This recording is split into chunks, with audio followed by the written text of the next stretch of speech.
Good afternoon, everyone. So I am Allison Stewart. I'm an EAL teacher with HRCE. I've been teaching high school EAL for the last several years, and the last couple of years I've been integrating phonics instruction in my EAL classes. So we'll talk today a bit about that. I want to firstly acknowledge that my slides are super text heavy. But I'm going to be giving it an overview, and I just wanted to be able to have the information as a resource for you to refer back to after this presentation, if that's helpful. Firstly, to start with the land acknowledgement, we acknowledge that we are in Mi'kma'ki, the ancestral and unceded territory of the Mi'kmaq people. This territory is covered by the treaties of peace and friendship, and we are all treaty people. So the first question that some of you and many people have is why phonics? And I'll be referring to what the science of reading tells us about the necessity of phonics instruction. We know that literacy is multidimensional. We know that learning to read and to write requires knowing the sounds and symbols of the language, using letters and sounds to read and spell words, vocabulary, background knowledge, syntax, and semantics. It also includes verbal reasoning, metacognition, metalinguistics, word recognition, language comprehension. And the key point is without all of these components working together for multilingual learners, literacy is not possible because the print will lose its meaning. So it's really important that we are teaching all of these skills. This is an image that probably many of you have seen about Scarborough's reading rope. Phonics falls under the word recognition part of this on the bottom braid of the rope here, phonological awareness, decoding, and sight recognition. So phonics programs like UFly that you might be familiar with work on the word recognition parts of this. And these are necessary, they're vital, but they're not the only components of reading instruction. So it's important that as we are working on phonological awareness and other phonics skills, we continue to build background knowledge, vocabulary, and all those other things. I'll be using an acronym SLIFE a little bit, Students with Limited and Interrupted Formal Education.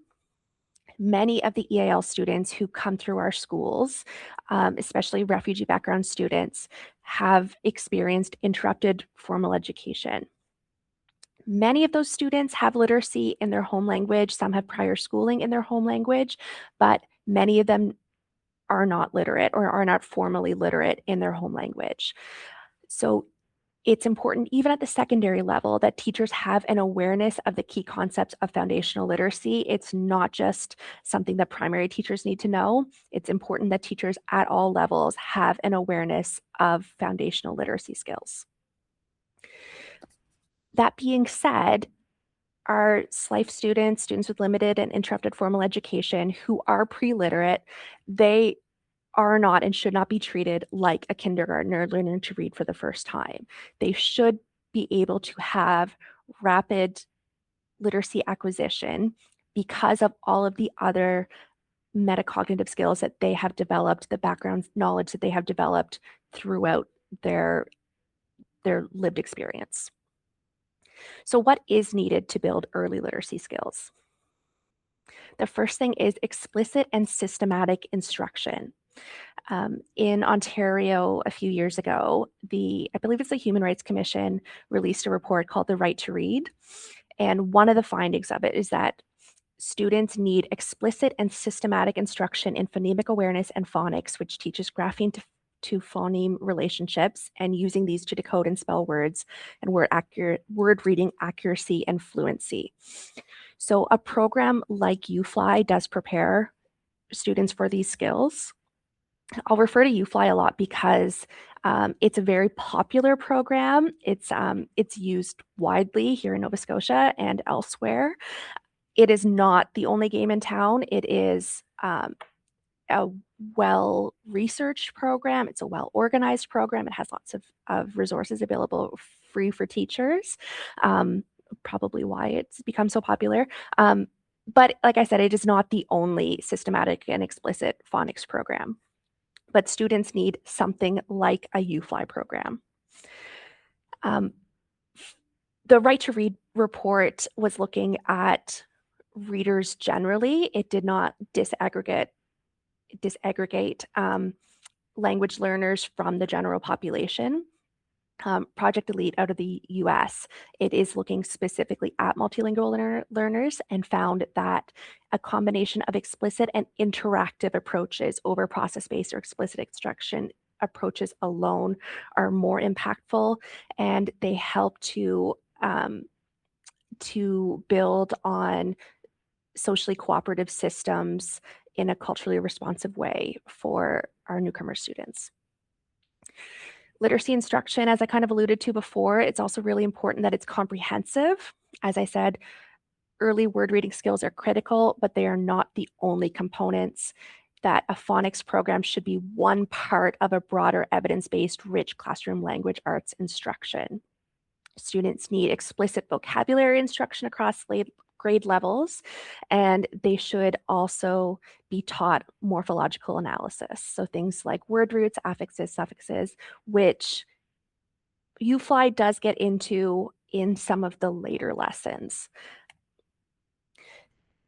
With our EAL students, they are simultaneously developing English language skills as well as, for many of them, formal literacy skills. So that requires intensive support. So it's important that they do continue to receive English language development time that is not removed for phonics. Phonics should not be the only instruction that they receive in the English language. So students should receive specific, well-planned additional linguistic support, and teachers need to have an understanding of language development. Some practices could be things like read alouds with an interactive approach to ensure both vocabulary acquisition as well as reading comprehension. So we're not just developing English literacy, we're also developing English language skills. We know that oral language precedes reading and written language. And it's important to integrate multiple domains in that rich English language instruction. So students should have opportunities every day to listen, speak, read, and write. There are opportunities to embed phonological awareness tasks within reading and writing activities. So you might use the words from a text read during a read aloud in multiple ways. So recycling words, referring back to things. Another good practice is reading in unison while tracking print. So things like choral reading. Carol Salva's most recent book talks a lot about the benefits of that, how it lowers the affective filter, it gives multiple exposures to high frequency words, and exposure to a variety of grammatical structures and authentic grammatical structures. It is important that we continue to use home language, use practices like translanguaging to have an asset-based approach to students learning. They have background knowledge, they have a home language, and we should be capitalizing on these skills. So we should use native language strategically, providing a term, a translation. If students do have some formal literacy, if they can decode in their home language, it can be helpful to translate words if it's a concept that they may have learned in their home language. Sometimes they have, sometimes they haven't. We can also use some oral translation apps and various things, which I know are not exhaustive. They're not available in all languages, but for students whose home languages are available, that can be a really good practice. We can also teach students cognates that can be really helpful in especially like science classes where many languages have Latin-based words or Greek-based words to describe the same concepts. So those can be some helpful practices. It's really important, and I'll speak to this later in this presentation, that all the materials that we use are culturally and age appropriate. So that is one downside, I will say, of UFly. Some of the decodables and some of the fluency practice are not the most age appropriate for our high school students, but I will talk more about that. But I just wanted to say at the start that it's important to use a variety of materials, including decodable texts and informational texts that are culturally responsive and appropriate for high school learners and are respectful of their age and what they bring to a classroom.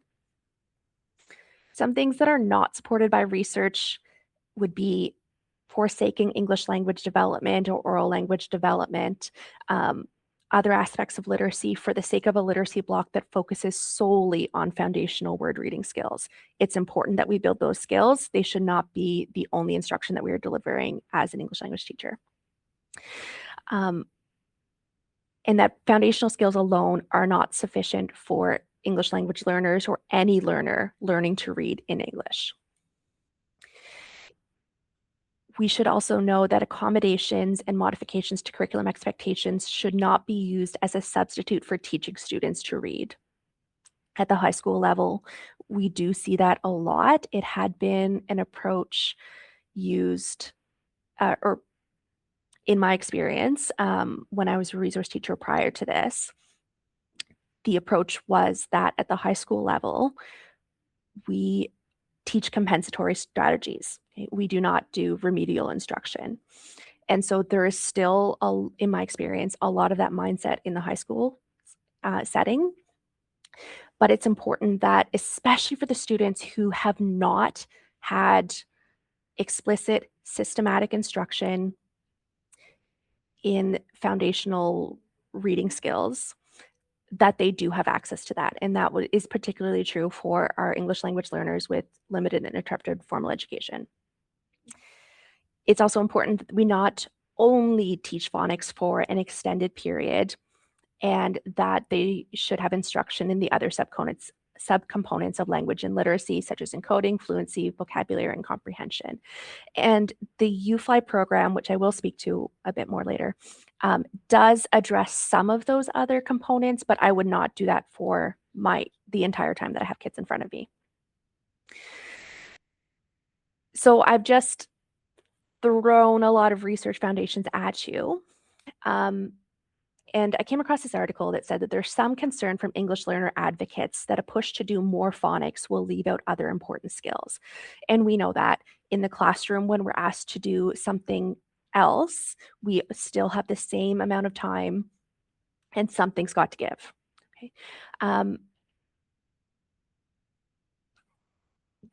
One researcher, Tim Shanahan, who's quite influential in reading research, he says that 30 minutes might be pretty reasonable, recognizing that some kids might need all of that and some kids might need more. So as a ballpark, when I have EAL students for a 75-minute block, I aim to do 20 to 30 minutes of phonics associated activities most days. And that's something that I find works for me, and I will speak more to those routines a little bit later. So the next topic I'm going to address is troubleshooting some of the issues that we might see. The first is about word level difficulties. So kind of the very bottom of that Scarborough's reading rope. Ontario's Right to Read report, which I've said does not disaggregate information about multilingual learners from the general population, found that word level reading difficulties are the most common challenge for students who are learning to read well. So it's important to make sure that all students are taught the necessary skills to read words fluently and accuracy, and that furthers and does not detract from equity, anti-racism, and anti-oppression work that we are doing in our schools.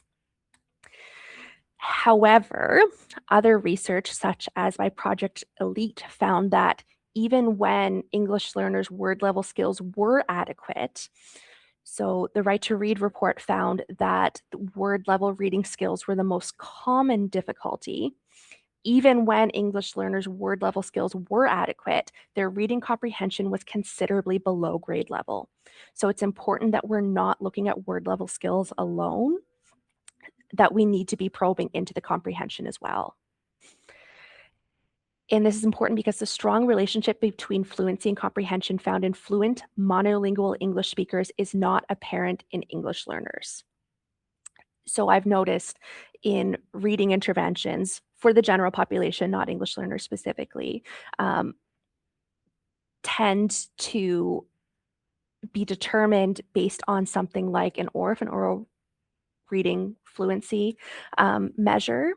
So some of our students are excellent word callers. Okay? They can decode a text, but not understand what it means. So it's important that we're not using something like an ORF as the only determiner to see if a child needs further support in reading. Okay. So we know that knowledge of vocabulary is essential for comprehension. For many English learners, English vocabulary knowledge lags behind word level skills, negatively affecting reading comprehension. And although many English learners possess large vocabularies in English, these vocabularies often lack depth.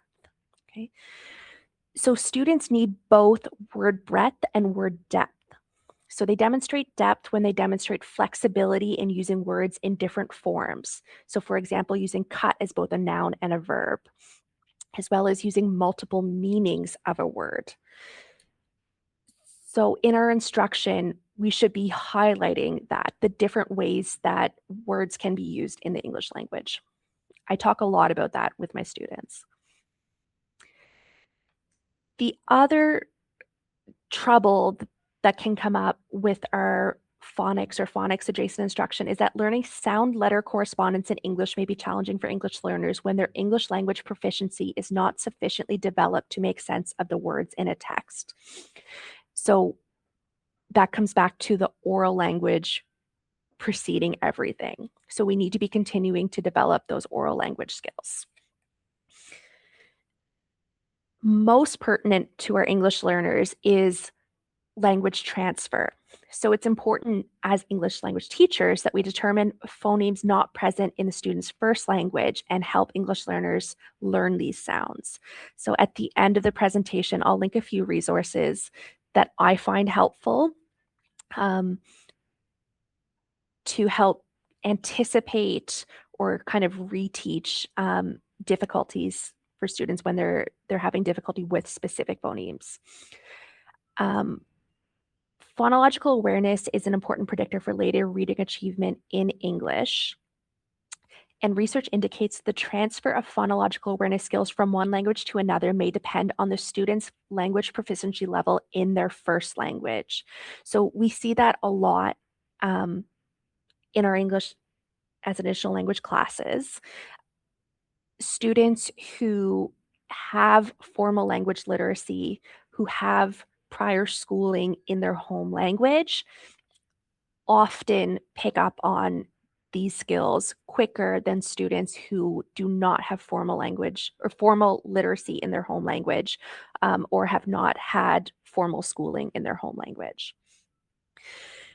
Another challenge is in detecting and pronouncing sounds in English that do not exist in the learner's first language. Inability to identify unfamiliar sounds in English may make isolating and manipulating sounds within a word difficult for English learners. I know that I have had the opposite happen for me learning French, where I've been trying to learn a sound and my ear is not attuned to that difference. So if we can't hear that sound, it is nigh on impossible to reproduce it ourselves. As I said, it's really important that we have knowledge of language differences. So many languages, something like 90% lack the TH sound. So we can anticipate as EAL teachers that that is going to be a point of difficulty for our English language learners. So when I come across a TH lesson in the U-Fly scope and sequence, I can anticipate that I'm going to be spending more time on a lesson like that. Also the schwa sound in English. Having an understanding that English is a stress-timed language, not a syllable-timed language like Korean or Spanish, can help to explain why English has a schwa sound, which especially for older learners, I find explaining the why sometimes helps make a concept click. We know that our Arabic speakers often have difficulty with the P and a B because Arabic uses the same letter for both of those sounds. We know that our Japanese speakers often have difficulty with an R and an L because of various things about how that sound is produced in Japanese. the sound is produced a little bit differently than we do in English. Russian doesn't have a W sound, so many Russian speakers will pronounce it as a V sound even when speaking English. Something that the SH does not have a direct equivalent in standard Spanish, so it's often adapted to an S or a CH sound. So we can anticipate, if we have students from these language backgrounds in our classes, that these are concepts that we might be needing to spend more time on. So if we say, okay, I'm going to start doing some phonics, I'm going to start implementing UFly in my routines with my students, and I know some of the pain points that I can anticipate, some of the difficulties, but where do I actually start? UFly does suggest doing an ORF screener. If the screener comes out strong, then you should continue to focus on language comprehension. If the ORF screener is weak, then you can move on to a phonics diagnostic. And if that is strong, focus on multisyllabic words, morphemes, reading fluency. But if that also comes out weak, something like UFly would be an appropriate intervention beyond grades primary to 2. So it is designed as whole class tier 1 instruction for grades primary to 2. But it is also used as intervention for grades 3 and above. So there are screening tools available from UFly that I've linked here in this presentation. Another one is available through Acadience, which is also free online. It is made by the people who originally developed Dibbles, but then Dibbles and Acadience kind of went in different directions. But there are a couple of different screening tools that are available free online, and they're linked in this presentation. If you were choosing to use a UFly, the UFly Foundations Manual is available through the Book Bureau. So this manual itself has the script for lessons, which I mostly follow. Obviously, I have to reword things often. It is, as I said, an explicit and systematic instruction, so it is very structured, very regimented. On the website, there are fidelity checklists, and the Right to Read Commission did say that it's important that we follow programs with fidelity. That being said, following programs that are designed for younger ages, in my experience, are not always appropriate. And when I deviate from the program, I try to ensure that the choices I'm making are informed by research.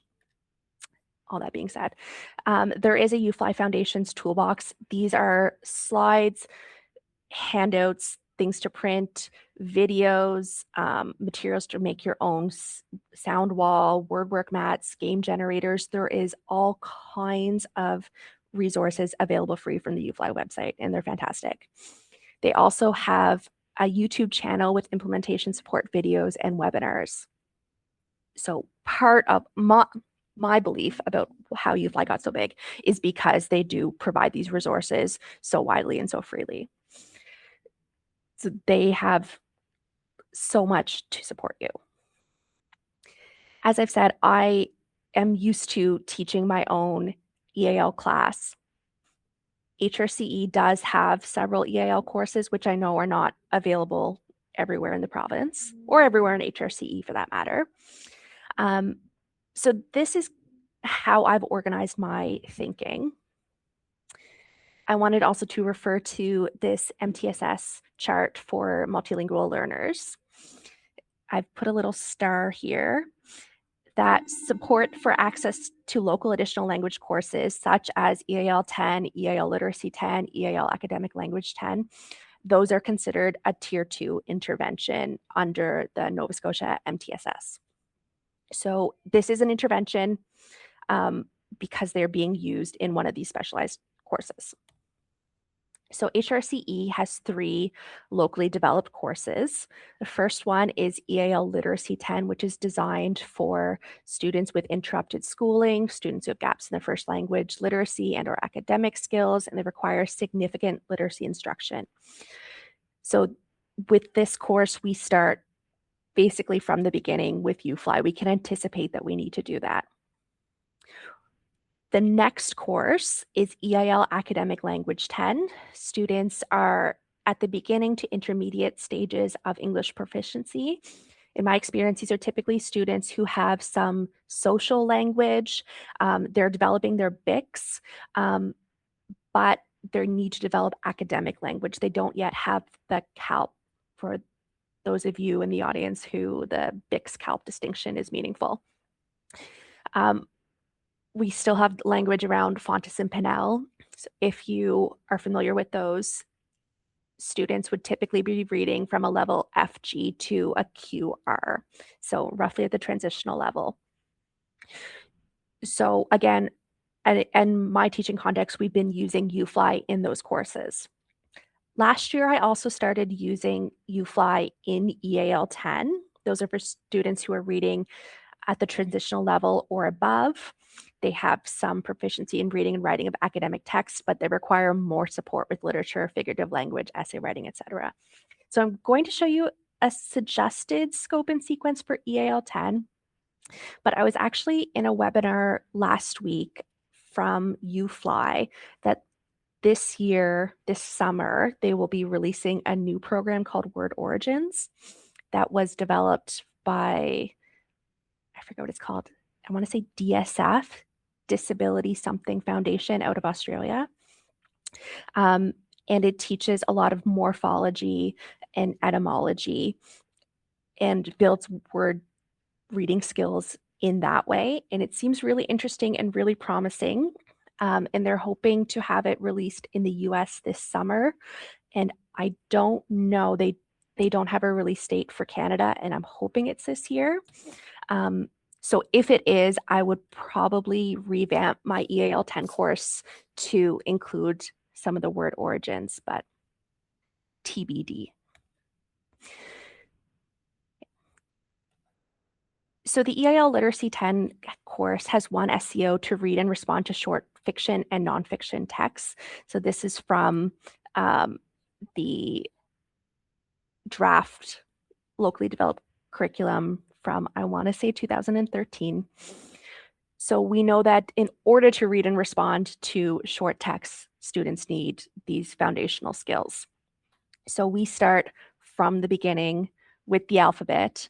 And because, again, in my teaching context, which I know is not true for everyone, in my teaching context, we have these students for 2 blocks a day, so 2 75-minute periods.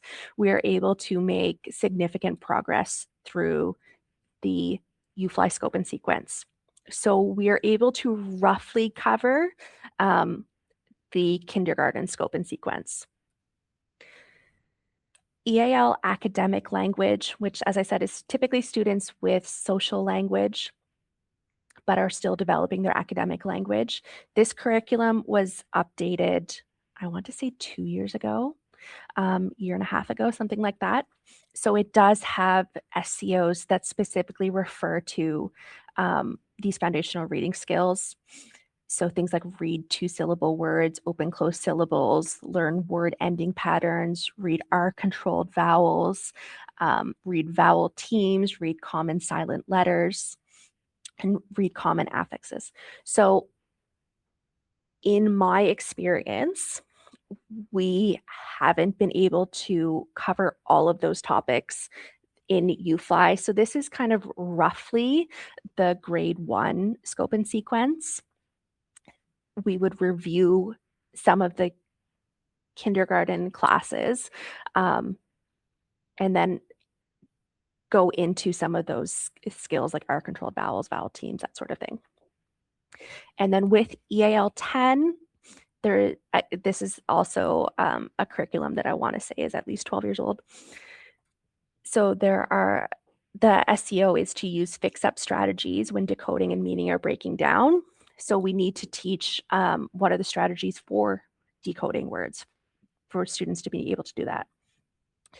So this is roughly the grade 2 scope and sequence. Again, reviewing some lessons from the kindergarten as well as grade 1 scope and sequence, and then the ones in bold are all new.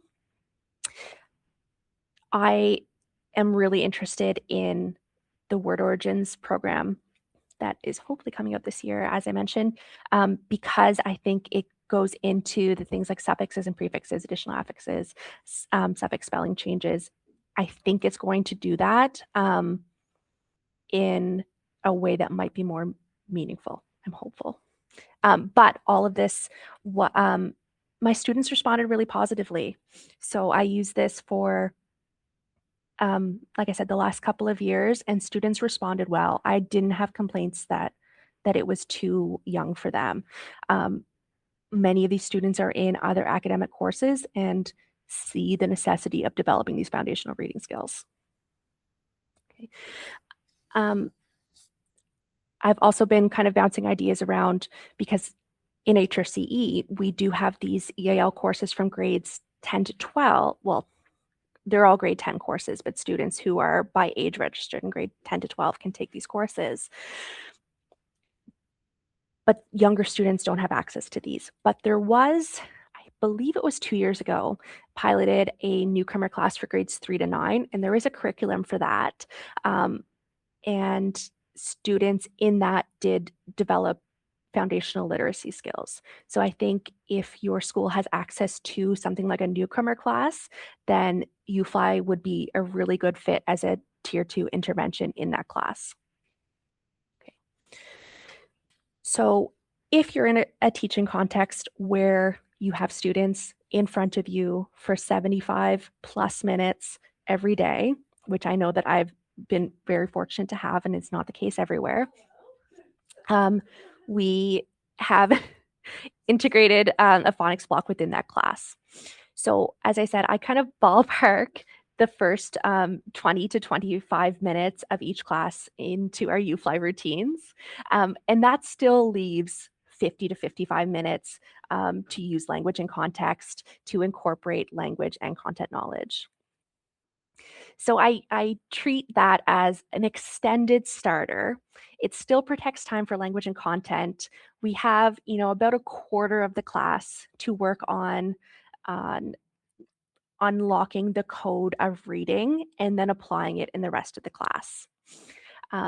It's also really helpful, I find, to have a consistent routine that when students come in the classroom, they know we're going to hand out the mini whiteboards and we know we're going to start with UFly. And especially for refugee background students who are learning how to do school, having any kind of consistent routine is really helpful. So the UFly lessons are designed to take a little bit longer, probably 25 to 30 minutes. And if you poke around any of the Facebook groups that I will link at the end, often teachers in tier 1 instruction will find that it takes probably 30 to 45 minutes often, especially at the primary level, to do this. I will be honest, I don't do all of the warm-up drills every day. I try to kind of rotate through them. And I spend a lot of time on the word work, building and reading words with a new pattern, students writing words, writing sentences. And then not every lesson will I use a decodable because we are doing other reading exercises in the longer class. When we do that, try to read an age-appropriate, culturally responsive story. And I'm going to give you some tools here to look at an AI-generated story. So as I've alluded to, it's important that everything we read is culturally responsive. Kelly Gallagher, who is great and super influential in reading instruction. He says, if we want to move students into long reading, we must also consider the relationship between prior knowledge and stamina. Students who are able to make connections while they are reading are far more likely to continue to read. Conversely, readers are quicker to abandon a book when it feels too distant or foreign. Stamina is often directly influenced by one's prior knowledge. So, in our reading instruction, it's important that we teach students how to make connections to a text, text to text, text to self, text to world. Um, but we should also leverage what we know students know and care about. Another point is that how a person feels about a learning situation determines the amount of attention devoted to it. Emotions interact with reasons to support or inhibit learning. If students walk into our classroom with either a will or skill induced aversion to books, our first task is to change how they feel about books, especially for students who are learning formal literacy skills for the first time. We need to be creating reading experiences for students to feel empowered, to feel reflected in the text.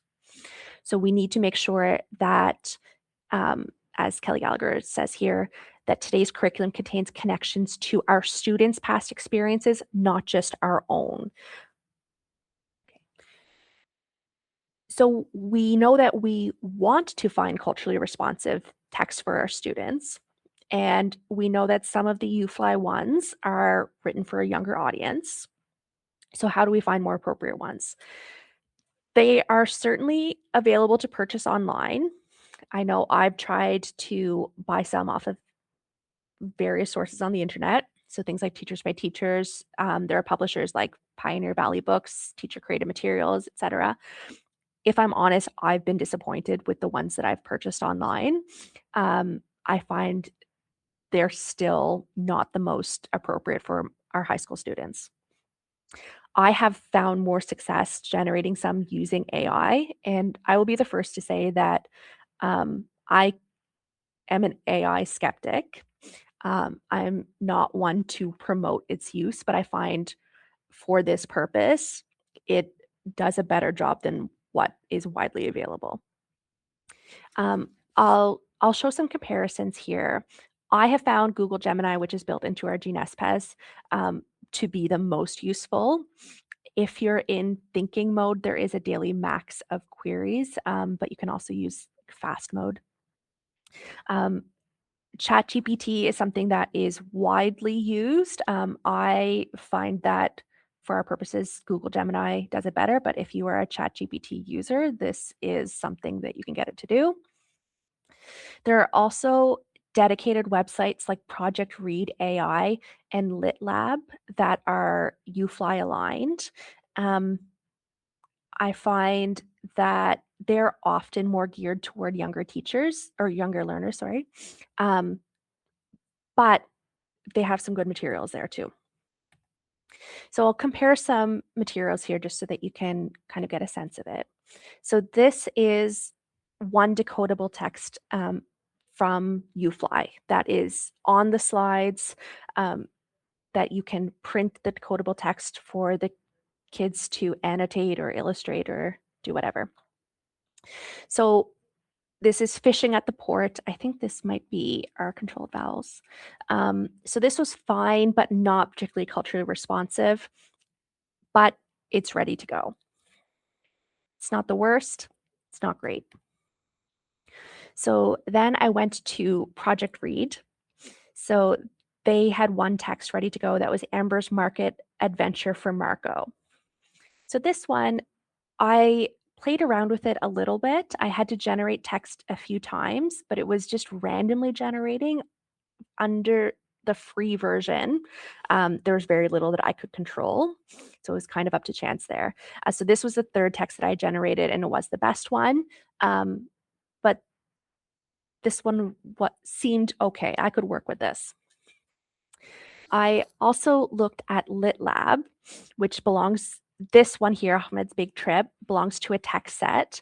It is long, pros and cons to that, but I also found that it wasn't as focused on the phonics topic that I selected from the list. I can't remember which lesson it was, um, but it was the same lesson as the other two, um, and it didn't practice that skill as well, in my opinion, as the other ones that were generated, but it was culturally responsive. So this is one that I had ChatGPT generate. So this took some refining to make a more culturally responsive text. And it kept coming up with illogical details, but I would tell ChatGPT to remove them and we were able to create something workable. Then Gemini is the one that I found the most responsive to me. Um, like ChatGPT, it took some refining. Um, this is also free.